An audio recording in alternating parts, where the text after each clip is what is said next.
Hello everyone, welcome back to the channel. This is John with Flippin' Ain't Easy, and I gotta tell you that, guys, something today. I have just not been my normal self. I'm not feeling it today, yet I was out here doing the stuff, getting the stuff done, not only for today. I'm filming this on Sunday, so I don't really normally do a whole lot on Sunday when it comes to the business, other than, you know, maybe getting 6 to 10 listed.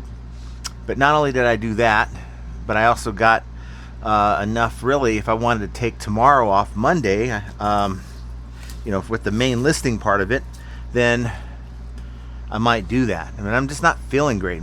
As you can see, my left eye is going crazy.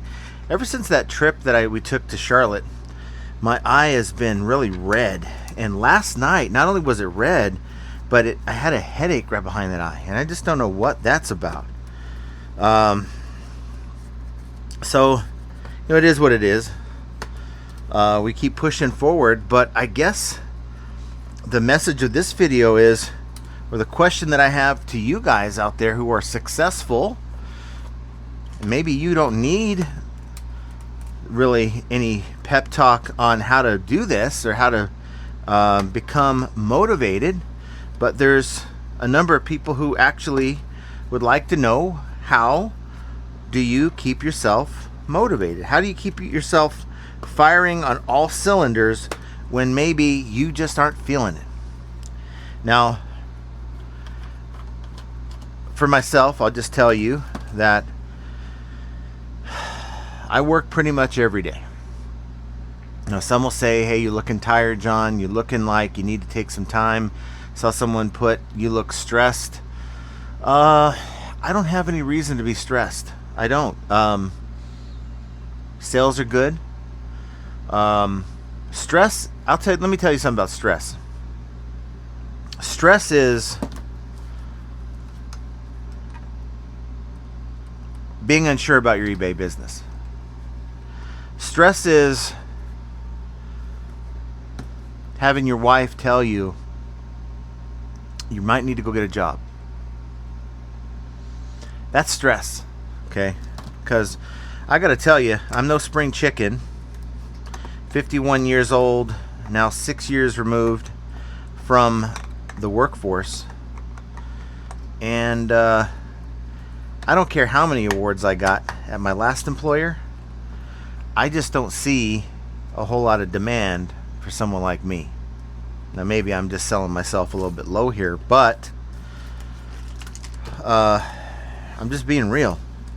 And when you factor in everything, you know, when I left the workforce, I was running my own department at Amtrak, and I mean, I guess I can talk about it now. It's something you weren't supposed to talk about in the office, because others might get upset that they weren't making what you're making, or you're finding out that someone else is making more than you, and they didn't want that conversation because it puts the managers over the operation in a kind of a tough situation, so they never talked about it, and that is how much we made. You know, I made, I'd say, almost $80,000 a year back in 2018, and then in 2019 when we you know, went our own separate ways, and that was, I thought, was pretty good for what I did. I think with cost of living adjustments now, you're probably looking at about $115,000-$120,000 for the same kind of work that I was doing, running a department. I was running the group department, the group sales department at Amtrak. And yeah, but even then, $120,000 a year, that's about $10,000 a month before you still got to pay into the union. You still got to pay taxes. Of course, we pay taxes anyway. And you got to pay, they had pretty good insurance. But let's just say that they never shut that office down. That's kind of where I'd be right now, making about $10,000 a month. And right now, as a just on the main store, we're at 14,000. Yeah, that's not what you're getting after it's all said and done. At about a 45 to 48% margin, well, that's like $7,000. Now we count the other $3,000 we're on pace to make for our second store, so we're roughly around 17,000 gross, about $8,000 net. So I can say that, yeah, it's a little bit of a drop. Now you're not even counting YouTube revenue, which is like another $600. I wouldn't be doing a YouTube channel if I worked. So for me, it's not counting the stress. We're talking about stress. How about we're commuting every day? How about commuting, giving yourself enough time to get to work, and then there's a traffic accident that you didn't plan for, and that 30-minute early arrival becomes a 30-minute late arrival. That's stress. Stress. I told you about all those managers. The managers are up in everyone's business. At least the bad ones are, and there were bad ones. That's stress. That's stress.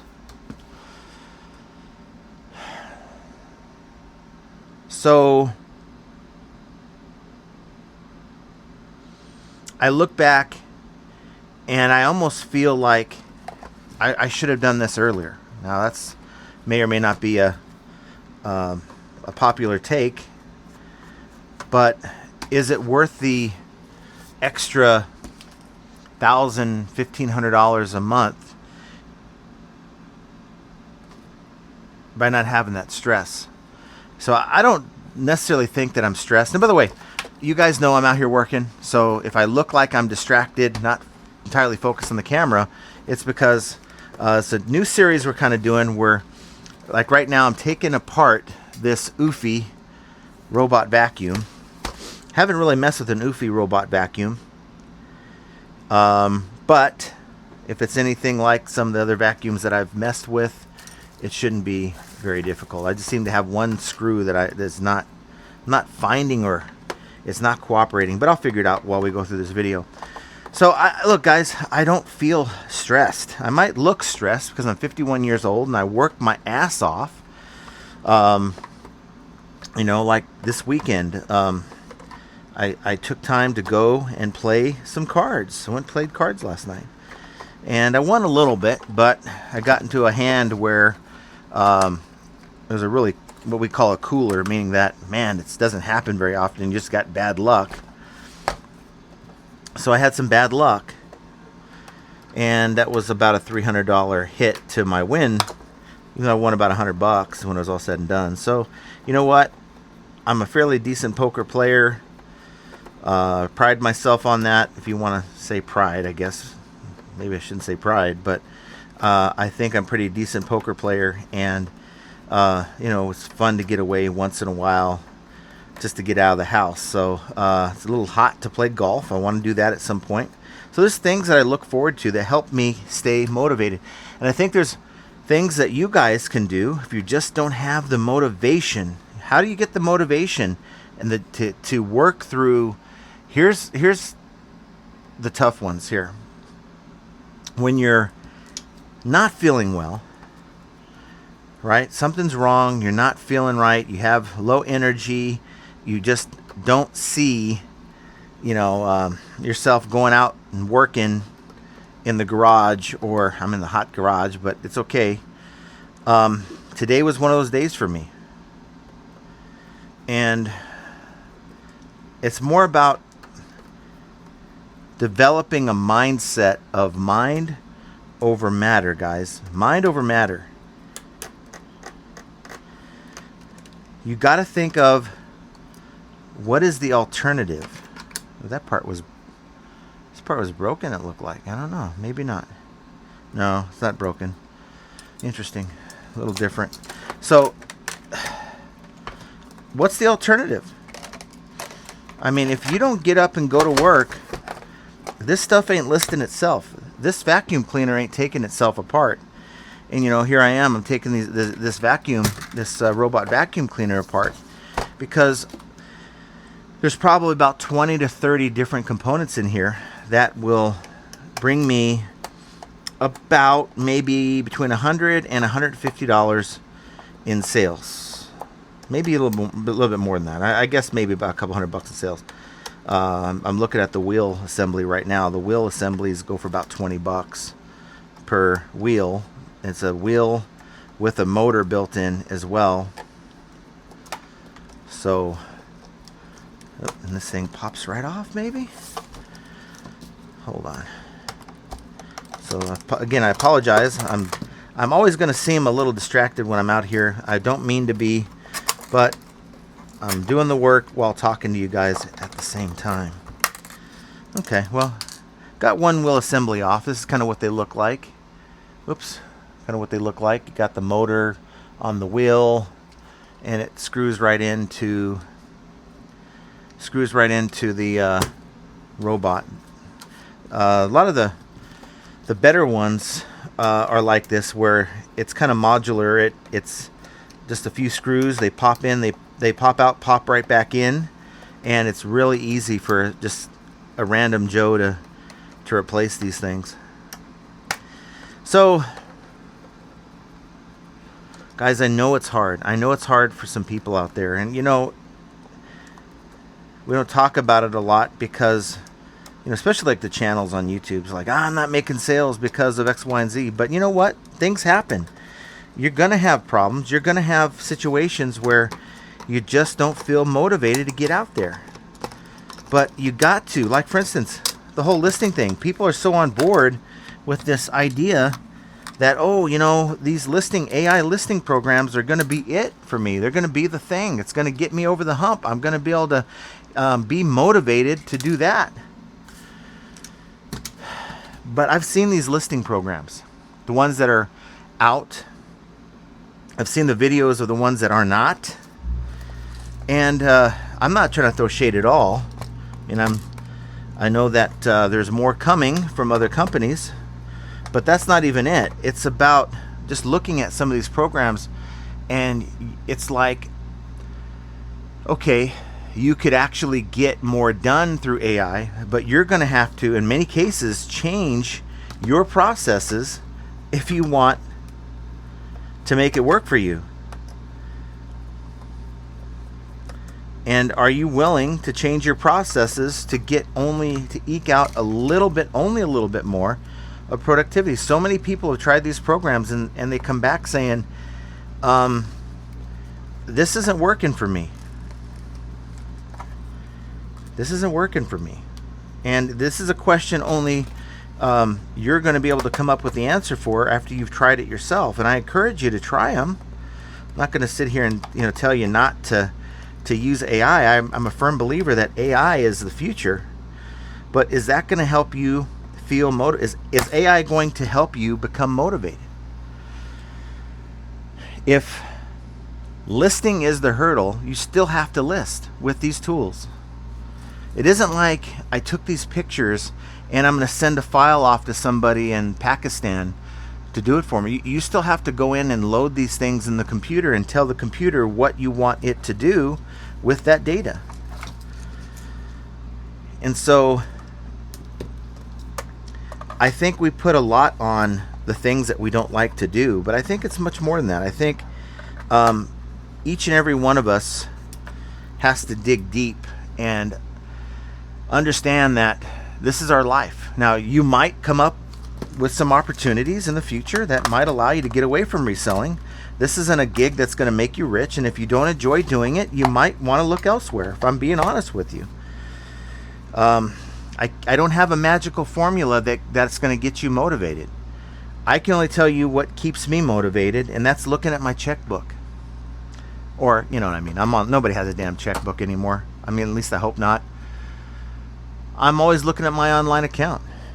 And, it's not about living paycheck to paycheck right now, thankfully, but it's about maintaining a certain buffer between paying the bills and being broke. That's my motivation. I don't know how to frickin' get this thing off. It seems like I'm missing something here. There's something securing this damn thing down, and I just don't see Hold on.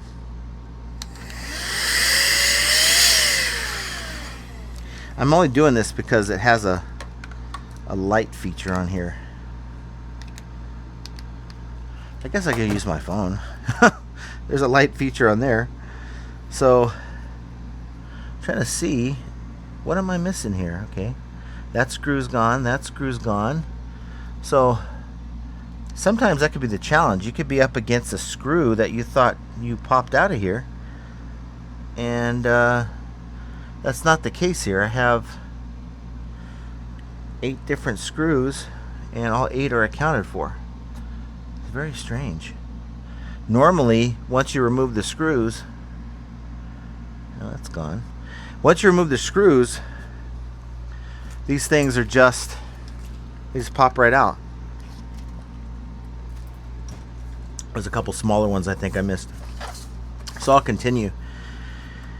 Tell me, guys, what, for those of you who are doing this for more than a year, what keeps you from going out to get a 9-to-5? Now, I at this time, I mean, look, if you're retired or that type of thing, I got it, by the way. I got it. Got it. If you're retired, maybe that question really isn't for you, because, I mean, look, if I was retired, I mean, I'd just get up and whenever I felt like working, I'd work. I don't know if I'd maintain a store on the level that I'm maintaining right now, having that extra income. And I have to call in railroad retirement to find out, you know, through cost of living and all that, what my railroad retirement looks like. Now, one thing you guys have to know is I don't get Social Security. I will not get Social Security, because once you're vested in railroad retirement, even if you quit the railroad, anything that you do through Social Security gets earmarked and sent over to railroad retirement. It's just the way they have it worked out. So for me, I'm just not sure what that's going to look like. I think that's for the, I know what that is. Sometimes you learn about these things as you go. So these little wires are for the wheels. They go from the motherboard to the wheels. So I guess I'll keep them there. So look, I don't know what my situation's going to look like when I'm in retirement age. Kudos to all you out there who get up every day. You're retired. You get up at 5 in the morning and you just do you know, enough to supplement your income. Kudos to you, because this really, once you retire, I don't know, maybe this is a bad take, but the way I look at it is, once you retire, man, you should be working, shouldn't even be on the radar anymore, unless you're just trying to, look, I want to supplement, I want to take this cruise, Social Security or whatever retirement benefit or pension you have. It ain't paying for extras. It's just paying for the bills. And kudos to you for making it work. I think we all have to make it work. I think in a perfect world, if we could all do this and be rich, we would, right? So would everyone else. But nobody would do it if it didn't pay something. If we weren't making money doing it, nobody would be doing it. I don't think there'd be, well, you might have 1 or 2 people who would do it for free just because they're wired weird. I mean, I don't know. And I don't mean to offend anyone, but the idea that you would do reselling and make nothing, you know, just to break even, you just enjoy reselling and there's no reward. I don't know too many people who do that. I guarantee you, if I didn't make the kind of money I needed to here, I'd be doing something else. What that something else would be, I don't know. But in the meantime, I'm getting myself up every morning, whether I feel good or not, and we're getting it done.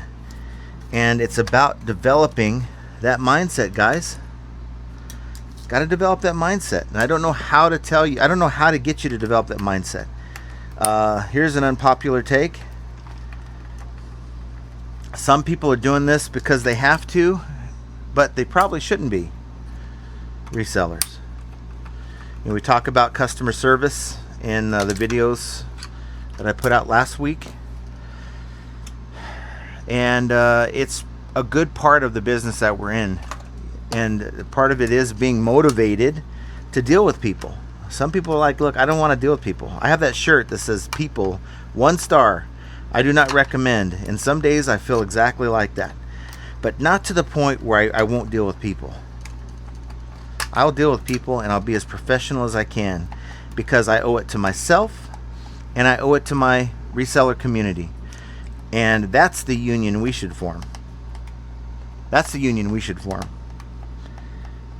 Is let's help eBay build up and keep their customers. Now we can't really, I'm not saying you should go onto your social media and tout eBay, you know, rah eBay, but through your actions, through the way you treat our customers is going to determine if our customers come back and buy from me and you. We talked about this in the last video, so I'm not going to harp on that subject anymore.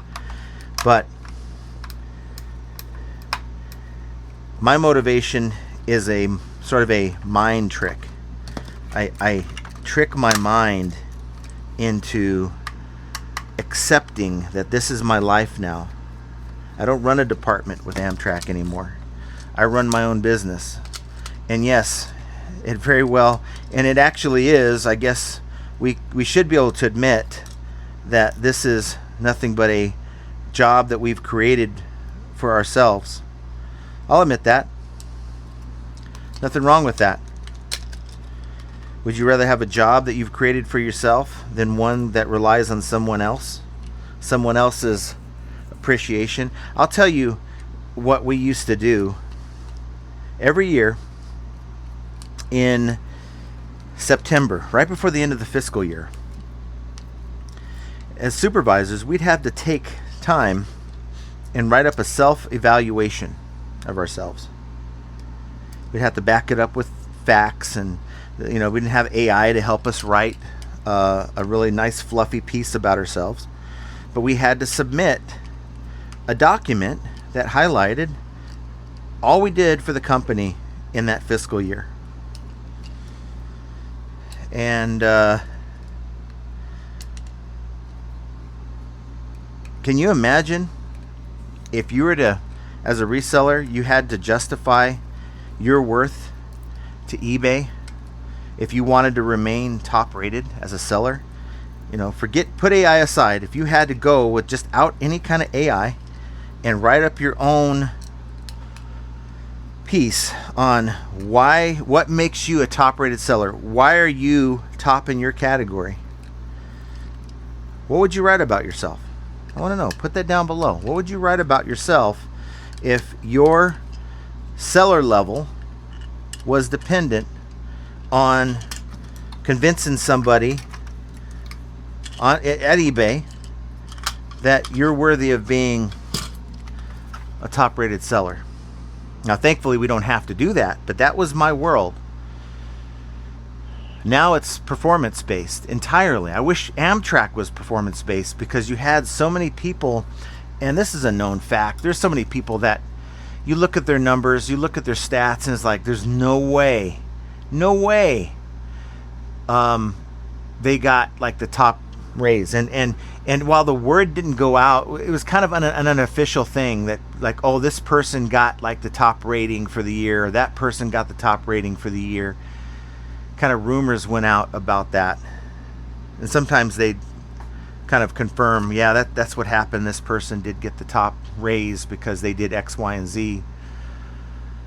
But man, I'm so happy that at eBay we don't have to justify why we deserve to be top rated, or justify why why our items deserve placement.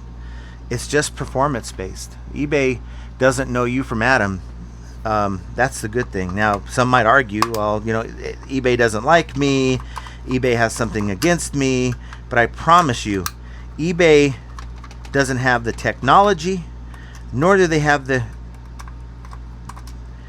don't have enough shits to give anyone preferential treatment. Whether you believe that statement or not, eBay is in business to make money. eBay is in business to, well, the executives, all they mainly want, sure, they want positive buyer experiences, but they mainly want to look good in the eyes of the shareholders. They look good in the eyes of the shareholders. This is their evaluation, like the evaluation I told you about. Their evaluation is, how much money did you make the shareholders? And if they made the shareholders money, well, guess what? They get to keep their jobs. So maintaining their position for the millions of dollars some of these executives make every year is important, versus what we want as sellers, what we want sellers to have, what we want eBay to give us.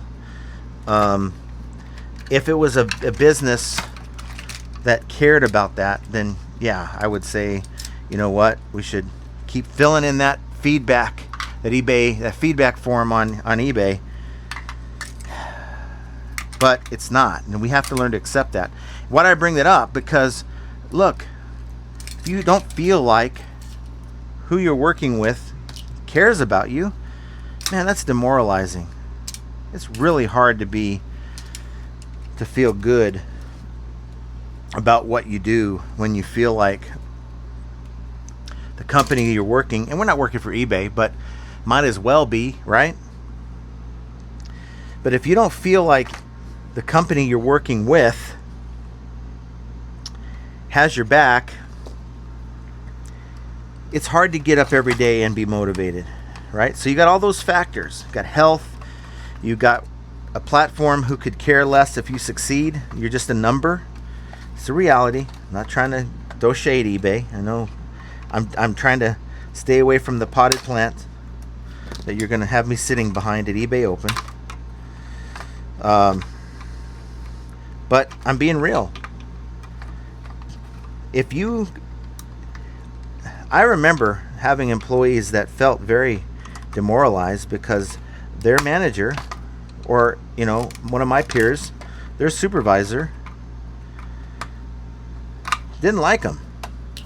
It was obvious. They didn't like them. They didn't like them, and the supervisor didn't like them. Very hard to come in and work and perform when you have that feeling of not being appreciated.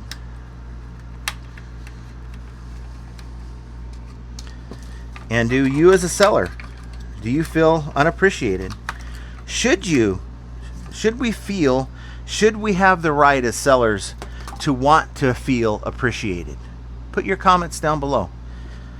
Should we want to be appreciated? Look, motivation comes from within, but there's some factors outside of us.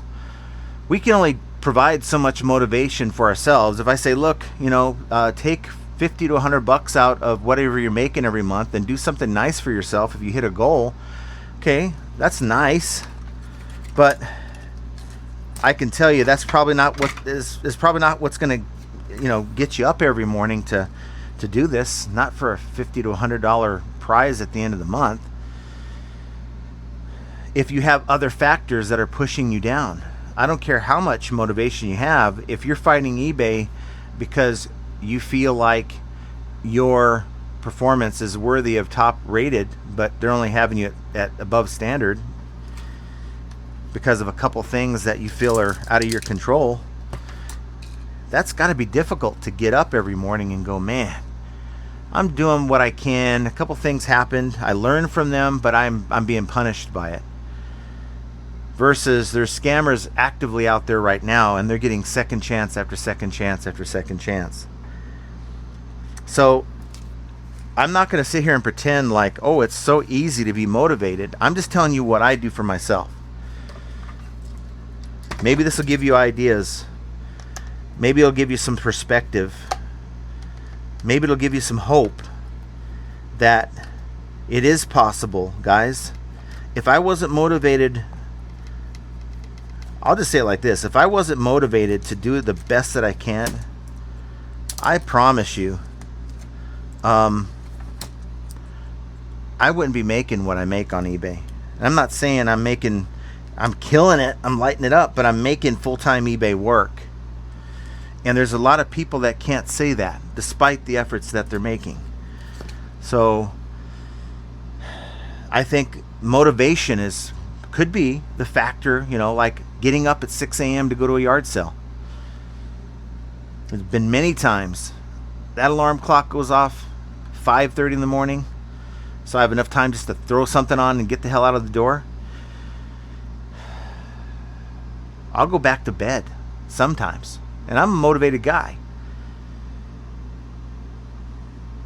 But I'm just wondering what that extra jolt, that extra dose of motivation looks like for you guys out there. In a perfect world, maybe I'll close with this. In a perfect world, what does enough motivation look like for you to perform 20 to 30% better than you do now? If you just reflect, self-reflect, because I'm willing to bet most of us could give ourselves and our business a little more. What would that look like? What would an extra 20% of effort look like? Even on days you don't feel like it. For me, it's yard sale season. Things aren't really going well. Sourcing plan A. I'm going to a yard sale. The plan is to go to a yard sale. We map them out the night before. And then that alarm goes off at 5:30 in the morning, and it's like, no. And you think, I'm a reseller, I have my own schedule, I shouldn't have to go through this, right? So you just go back to bed. For me, that's what that looks like. It's that little extra that I would probably put towards the business. What does it look like for you? Motivation, guys, I'm telling you, it's a mind exercise. I was going to call it something else. You can fill in the blanks. But figuring all that out is yet another example of how flipping ain't easy. I want you guys to have an excellent rest of your day. We will talk to you here. Look, I got it all done. Except for one little motor I'll take out here in a second. We'll talk to you here very soon. Take care.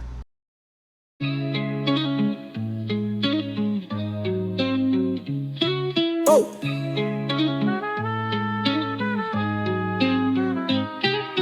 Chargebacks, returns, and lowball offers too.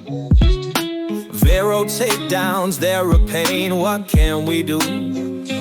High selling fees, bad buys, and rude buyers galore. Flipping ain't easy, but we keep coming back for more. All resellers are gonna make mistakes. Learn from them, and you'll have what it takes. In the world of reselling, we're your guide. But flipping ain't easy, by your side. Sourcing great items is the key to success. Subscribe to the channel and stand above the rest. Focus on the thing that's within your control. Hang with flipping ain't easy, let's roll. Catch the live streams on Mondays and Fridays. Join the Discord community for the parlays. Tune into the podcast Profit Playbooks. The name with Scott and Josh. Flipping's more than a game.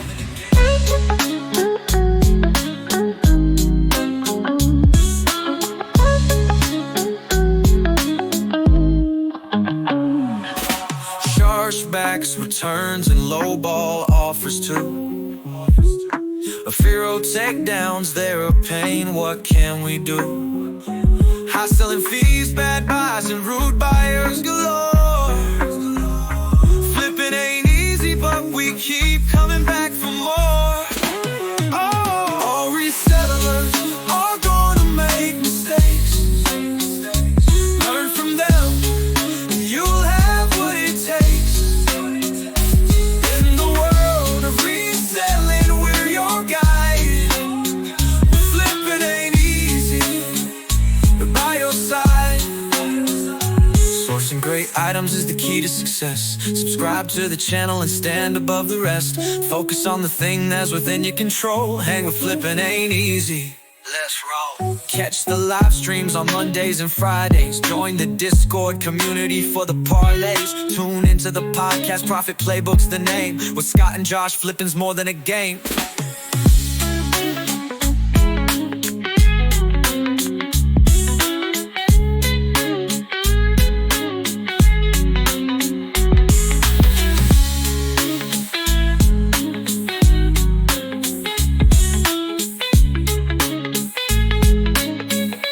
Catch the live streams on Mondays and Fridays.